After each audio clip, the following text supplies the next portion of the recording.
ఇగో ఇక్కడ హరీష్ మాట్లాడుతున్నాడు. ఉన్మాదిలా రేవంత్ మాటలు. మేడిగడ్డలో కుంగిన 2 పిల్లర్లకు రిపేర్ చేయలేని దద్దమ్మ నీవు. నిజంగా ఇంత దద్దమ్మ మాటలు ఎవరైనా మాట్లాడతారా? సరే, అరే నాయన, ఇంటికి పిల్లర్లు కుంగితేనో ఒరిగితేనో ఆ పిల్లర్లు తీసేస్తారు.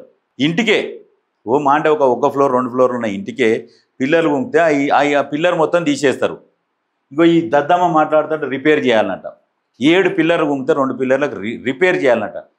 పిల్లర్లు కుంగితే రిపేర్ అవుతాయా? జాకీలు పెట్టి లేపుతారా? ఏమన్నా చిన్నయా అవి? సిగ్గుండాలి. ఇటువంటి మాటలు మాట్లాడి ప్రజలను ఏం చేస్తారంటే తప్పుదోవ పట్టిస్తారు. ప్రజలలో ఆలోచన మీద అవును రిపేర్ చేయొచ్చు కానీ ప్రతి ఒక్కరు మేడిగడ్డ చూసిన వాళ్ళు ఉండరు కదా. ప్రతి ఒక్కరు మేడిగడ్డకు పోయి మేడిగడ్డను సందర్శించిన వాళ్ళు ఉండరు. ఏంటంటే పేపర్లలో టీవీలలో చూస్తారు. ఇప్పుడు పక్క జిల్లా ఉన్న ఏముంది లేకపోతాం అని అన్నట్టు అది చూడలే కదా. చూడని వాళ్ళకి ఏమనిపిస్తుంది అంటే అవు రిపేర్ చేయొచ్చు కదా, 2 పిల్లర్లు అటగా, జర్ర పరేలు పెట్టినాయటగా అని చెప్తారు. ఆడికి పోతే తెలుస్తుంది అసలు ఎన్ని పిల్లర్లు ఎంత లోపలికి గుంగినాయి అనేది అక్కడికి పోతే తెలుస్తుంది. ఈ దద్దమ్మ మాటలు ఈయన ఏం చేస్తారంటే ప్రజలలో ఆలోచన, ప్రజలను ఏం చేస్తే తప్పుదోవ పట్టిస్తేందుకు ఇట్లాంటి దద్దమ్మ మాటలు మాట్లాడతారు అన్నట్టు. చిన్న చిన్న పిల్లర్లే రిపేర్ చేయలేని పరిస్థితి. ఏది ఒక ఇంటికైతేనే అంత పెద్ద ప్రాజెక్ట్ అట.